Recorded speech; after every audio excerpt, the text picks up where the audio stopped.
Salam sukses dan bahagia Bapak Ibu guru hebat semuanya. Perkenalkan, saya Heri Batuslam, calon guru penggerak Angkatan 8, Kabupaten Manggarai, bekerja pada Sekolah Dasar Impres Kingu. Baik Bapak Ibu, pada kesempatan ini saya mencoba melakukan refleksi terhadap pemikiran-pemikiran Bapak Ki Hajar Dewantara terkait dengan filosofi pendidikan yang merupakan kesimpulan dari refleksi saya tentang modul 1.1. Menurut pemikiran Ki Hajar Dewantara, pendidikan berpihak pada murid. Artinya, pendidikan menciptakan ruang bagi murid untuk bertumbuh secara utuh agar mampu memuliakan dirinya dan orang lain, mengalami kemerdekaan secara batin, dan menjadi mandiri atau merdeka secara lahir. Ini artinya bahwa anak juga secara sadar memahami bahwa kemerdekaan diri juga berpengaruh terhadap kemerdekaan anak yang lain. Oleh sebab itu, tuntutan seorang guru harus mampu mengelola dirinya untuk hidup bersama dengan orang lain atau menjadi manusia dan anggota masyarakat.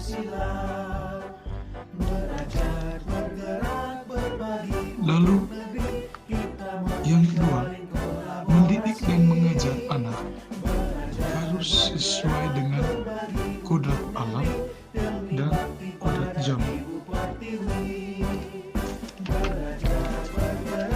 Menurut Ki Hajar Dewantara, dia menegaskan bahwa didiklah anak-anak dengan cara yang sesuai dengan tuntutan alam dan zamannya sendiri.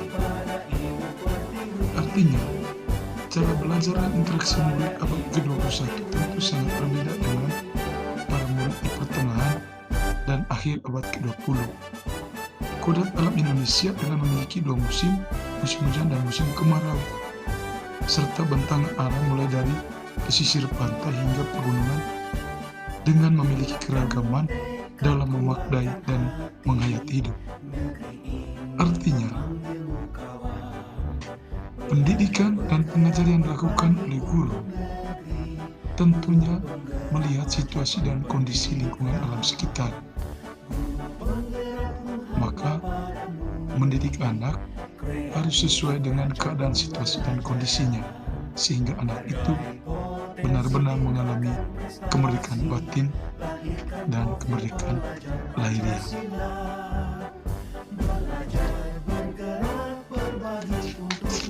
Trilogi pendidikan menurut Ki Hajar Dewantara yaitu: pertama, Ingarso Sungtulodo, artinya guru menjadi orang yang terdepan meneladani pengetahuan yang dimilikinya, maka guru di sini menjadi teladan.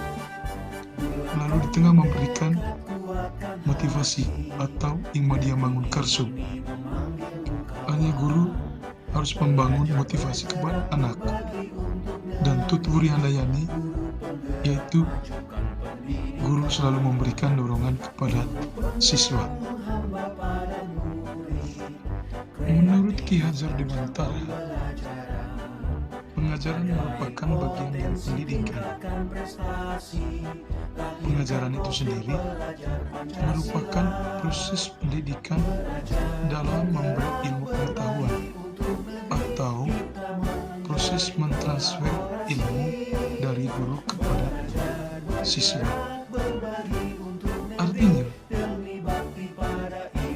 dengan melihat situasi kondisi yang ada, dengan mempelajari berbagai karakter dan bakat yang dimiliki oleh siswa, guru semestinya dengan menggunakan berbagai cara dan metode supaya bisa mentransferkan ilmu pengetahuan tersebut kepada murid sebagai subjek pembelajaran. Pendidikan memberikan tuntunan hidup, segala kekuatan kodrat. Pendidikan menciptakan ruang bagi murid untuk bertumbuh secara utuh. Seperti yang diibaratkan oleh Ki Hajar Dewantara, sekolah adalah tempat perkebunan di mana benih-benih itu akan disemai supaya bertumbuh dengan baik. Maka guru yang diibaratkan seorang petani berfungsi sebagai penuntun. Dalam konteks tukang kebun, petani atau guru, dia berfungsi untuk menyiram tanaman, merawat, serta membasmi hama-hama yang mengganggu tanaman. Dalam kaitan yang konteks kodrat zaman dan kodrat alam, guru tidak bisa merubah padi yang ditanam supaya tumbuhnya jagung, tetapi harus mempelajari konteks keadaan yang ada, bahwa berbeda jenis tanaman, maka berbeda pula cara perlakuan pemupukan dan pengairannya. Karena itu, pendidikan menciptakan ruang bagi murid untuk bertumbuh secara utuh sesuai dengan kodrat, karakteristik, dan bakat yang dimilikinya.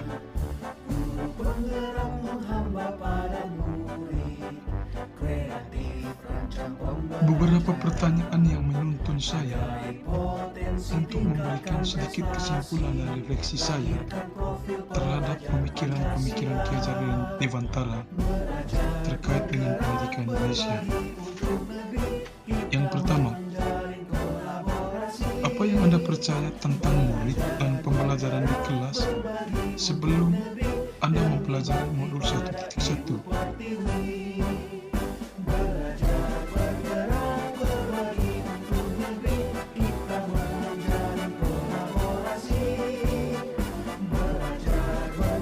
Sebelum mempelajari modul 1.1, pembelajaran yang saya lakukan adalah: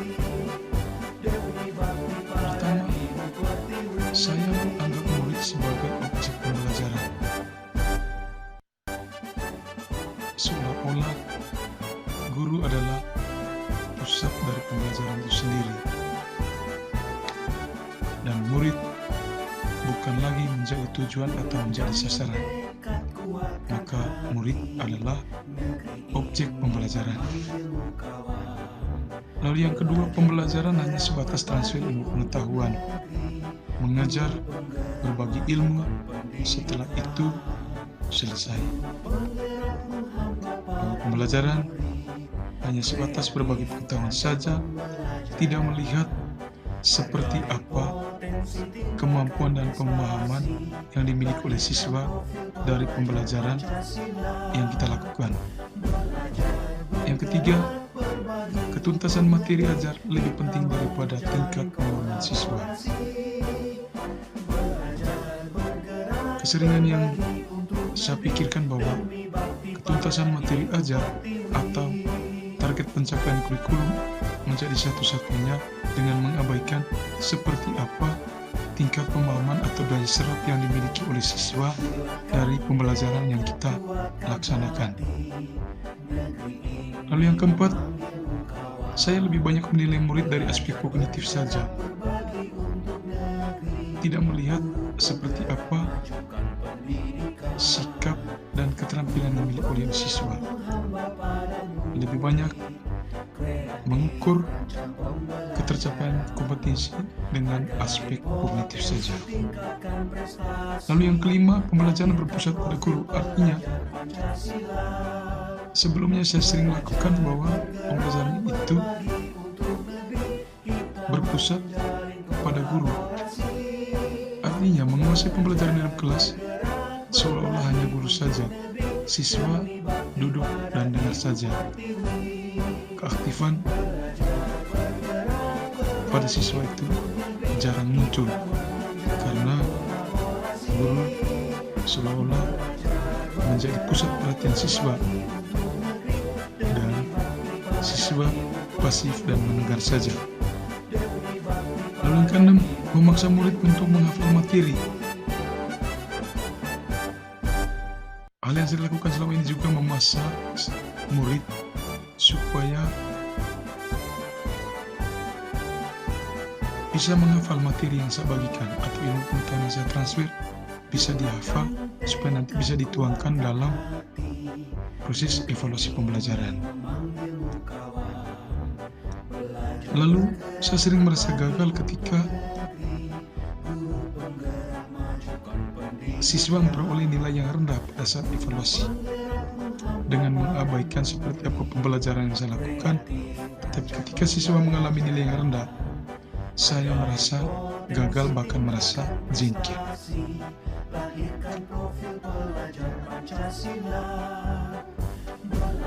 Yang kedua, apa yang berubah dari pemikiran atau perilaku Anda saat mempelajari modul ini?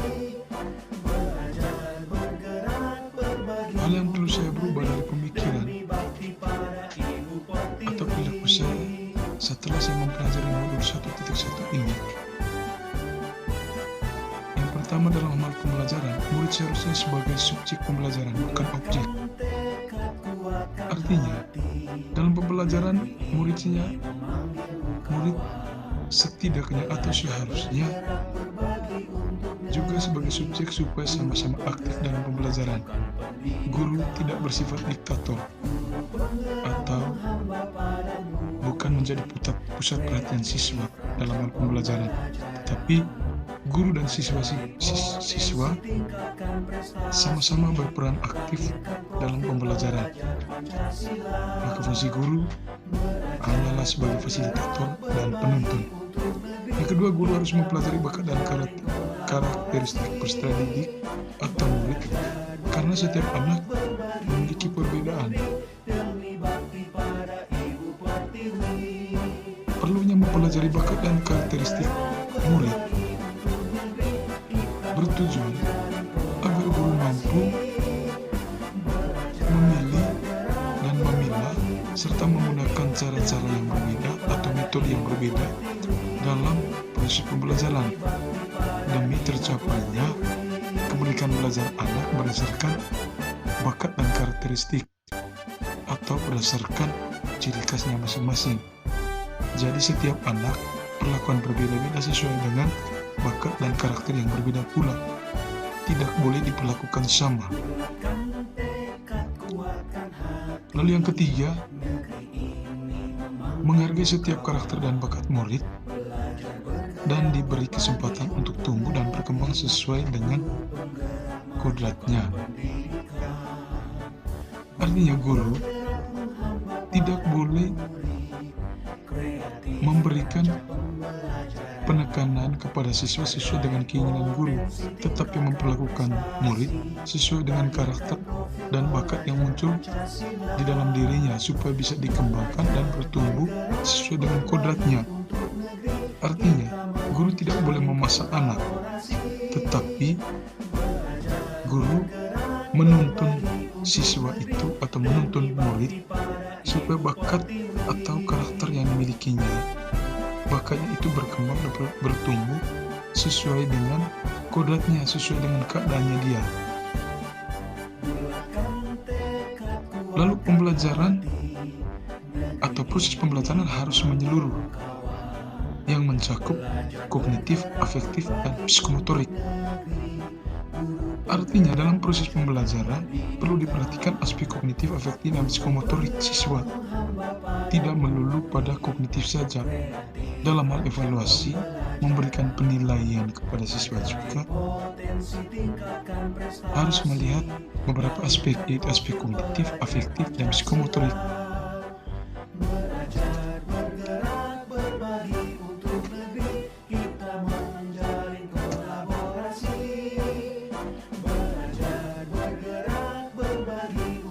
Pertanyaan ketiga,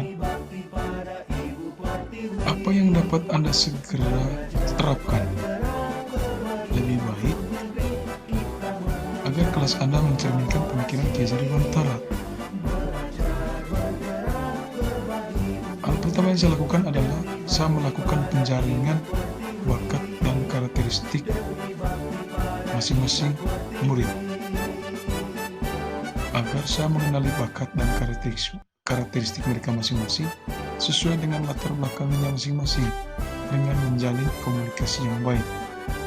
Artinya dalam penjaringan saya melakukan komunikasi yang baik dengan mereka supaya betul-betul menggali dan mengetahui seperti apa bakat dan karakteristik yang mereka miliki, agar memudahkan saya untuk mengelompokkan mereka dalam pembelajaran, baik itu secara intrakurikuler maupun ekstrakurikuler. Lalu yang kedua, saya menerapkan pembelajaran yang tidak lagi menuntut tetapi menuntun murid dengan merancang pembelajaran memanfaatkan alam sekitar.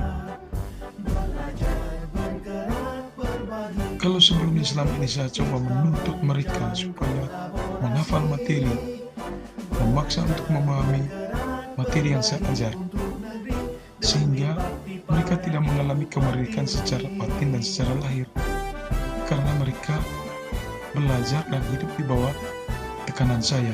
Tetapi setelah mempelajari Modul 1.1 ini, saya merencanakan menerapkan pembelajaran tidak lagi menuntut tetapi menuntun, di mana memfasilitasi mereka, mendorong mereka, memberikan semangat, memotivasi mereka agar lebih tekun belajar, dan mereka menyadari bahwa pembelajaran yang dilaksanakan itu sangat bermanfaat untuk masa depan mereka dan kenyataan hidup mereka di masyarakat.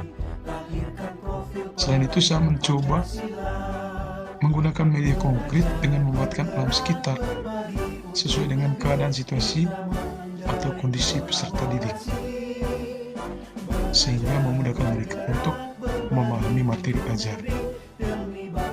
Lalu yang ketiga, merancang pembelajaran yang menyenangkan murid dengan memanfaatkan teknologi yang ada, di mana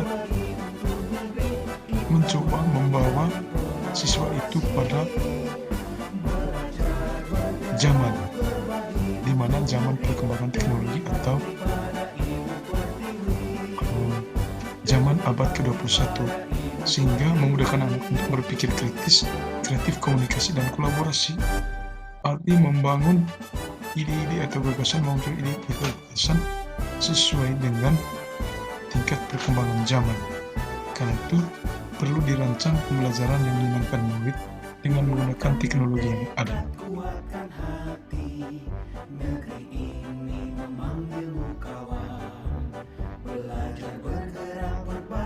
Sekian saja Bapak Ibu, mari berbagi dan terima kasih.